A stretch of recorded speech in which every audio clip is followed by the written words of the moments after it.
Bem, meu nome é Bruno Arthur Hoffner, vim apresentar o livro Transparência Pública, Opacidade Privada, o direito como instrumento de limitação do poder na sociedade de controle, do autor Túlio Viana.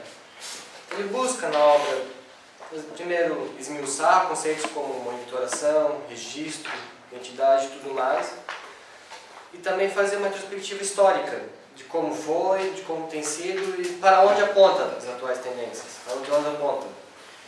Primeiro ele começa trabalhando a mitologia nossa, assim, ocidental. Trabalha um pouco do Gênesis da Bíblia, principalmente a parte do Jardim do Éden. Primeiro ele começa falando um pouco de Deus, ser onisciente, possui controle total, divino. Ele faz as regras, por isso é tido como bom. Enquanto isso, do outro lado, Lúcifer fica um pouco, não concorda com as ideias de Deus e buscam mudar as coisas, faz uma pequena revolução. Só que ele acaba perdendo esses partidários e acabam sendo jogados para as trevas, para o limbo. Em represália, Lúcifer decide corromper a nova criação de Deus, o ser humano. Vocês conhecem a história do Jardim do Éden, Adão, Eva e a maçã. No fim, o homem acaba sendo expulso do Jardim do Éden por ter comido o fruto proibido. Na verdade, não é uma maçã. Como punição, a vida é mais difícil, mais agruras, o homem tem que começar a trabalhar para sobreviver, de fato. Ao longo do tempo, para facilitar a vida dele, ele começa a inventar ferramentas, armas, que no fim acabam, com o progresso, vem as máquinas, vem a sociedade da informação, e assim por diante. Mas há outro aspecto. Como a ferramenta arma, o homem pode escravizar sozinho uma meia dúzia de outros homens. Evoluindo mais ainda, centenas, milhares de homens acabaram sendo virtualmente escravizados diante das máquinas, para ter que trabalhar durante a Revolução Industrial, para que um pequeno segmento da população desfrutasse desses benefícios. E assim por diante vai, numa escala. Chegamos aos dias de hoje. Com a tecnologia do jeito que está, temos dispositivos de escuta ambiental, temos sistemas de videovigilância, o símbolo clássico, temos o Z-Bexty, que é um sistema que permite ver através de objetos opacos, sabendo que tem uma mochila, por exemplo. Temos o Kernel, que é um sistema usado pela CIA, usado pela CIA nos provedores de internet daquele país, para saber o que eles veem de mensagens e assim por diante. E no outro aspecto nós temos o recenseamento, o censo. A maior parte da história assim, foi usado por quê? Para que os governantes soubessem qual é o tamanho da população de cada estado, de cada país, quanto de impostos deveria ser recolhido, quantos jovens havia na idade para entrar no exército, e assim por diante. No final do século XIX começa a mudar um pouco a tecnologia. Surge a Data Labeling Machine, criada pelo engenheiro Hermann Hollerith. É uma máquina bem interessante. Você, no censo, faz as perguntas e, para responder, perfura cartões, cada resposta. No final, você junta todos esses cartões e joga na máquina. A máquina, em poucos minutos, lê ele automaticamente e dá o resultado. Tantas pessoas responderam isso, tantas outras pessoas responderam isso e assim por diante. O pior aspecto ruim dessa história foi mostrado com o nazismo na Alemanha. Através desse sistema, com as próprias máquinas e tudo mais, acabou-se muito facilmente reconhecendo e identificando judeus, ciganos, deficientes físicos e demais minorias, facilitando muito o isolamento, o posterior regime de trabalhos forçados e, por fim, o extermínio dessas minorias, sendo perseguidas. E assim, recenseamento, dispositivos eletrônicos e tudo mais apontam para a sociedade de hoje, sociedade que o autor chama de biopoder, cuja principal ferramenta é a filtragem. Através da tecnologia, o sistema analisa cada pessoa e, se ela for designada como ruim, subversiva, perigosa para a ordem social, para a humanidade, acaba sendo excluída, deixada de lado.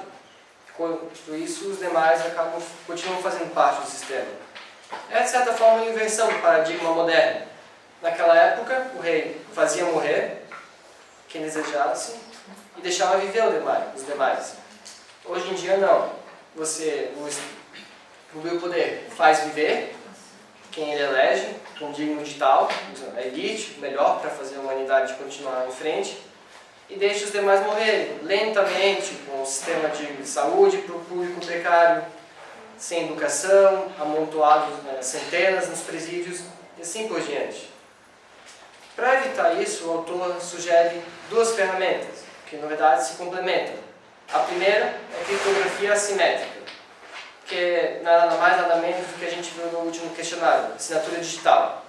Aquele esquema, o indivíduo se cadastra e ganha duas chaves, uma pública e uma privada. A pública ele divulga, sei lá, põe no site na internet, algo assim, para quem quiser descobrir e saber, e a privada ele guarda consigo. Se eu quiser enviar uma mensagem codificada a esse indivíduo, é simples. Eu escrevo a mensagem, pego a chave pública do indivíduo e codifico. Agora, ninguém mexe, ninguém mais pode ler, alterar nada, nem mesmo eu. O único que pode é o portador da chave privada, o destinatário. Se ele tem certeza que a mensagem foi de fato que eu mandei, que ninguém alterou no meio do caminho, que ela não foi lida nem nada.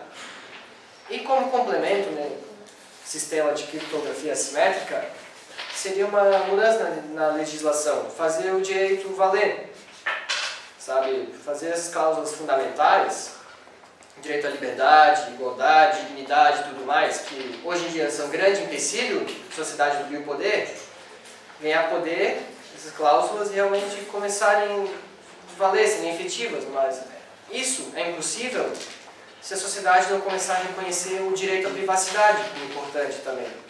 Hoje em dia chegamos a um ponto tal que, sem privacidade, não há como garantir nem a liberdade, a igualdade, a dignidade, nem qualquer outro direito fundamental.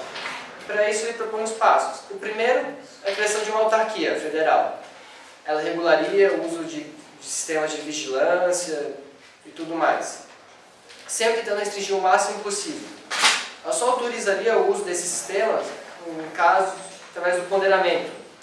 Em caso que um valor de maior peso, de peso igual ou maior ao da privacidade, esteja em jogo, como por exemplo, integridade física ou risco de vida. Se houver um índice de assassinatos muito altos numa determinada área, por exemplo, poderia-se, quem sabe, abrir mão da privacidade, nesse caso, para preservar a vida das pessoas. Mas tem que ser encarado isso como excepcional, não pode ser regra, bem diferente do que há hoje em dia. E sempre esses espaços têm que ter aviso bem claro, que tem uma monitoração, onde estão as câmeras, e também com nos avisos estar escrito o número da portaria que autorizou tal, para que o indivíduo, se quiser, o cidadão possa pesquisar na internet se esse sistema é legítimo ou não, foi autorizado, ou alguém fraudando o sistema, um farsante. E por último, essas câmeras, sistemas têm que monitorar, só que ao mesmo tempo que monitoram, devem criptografar, usar uma chave pública para trancar o acesso desses dados para as pessoas.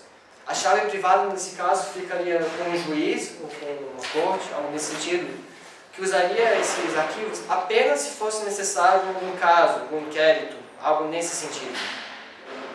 Tornando assim, o uso, se não for estritamente necessário, não é para usar. E acessar só o que pode ser relevante na investigação. Basicamente é isso o livro.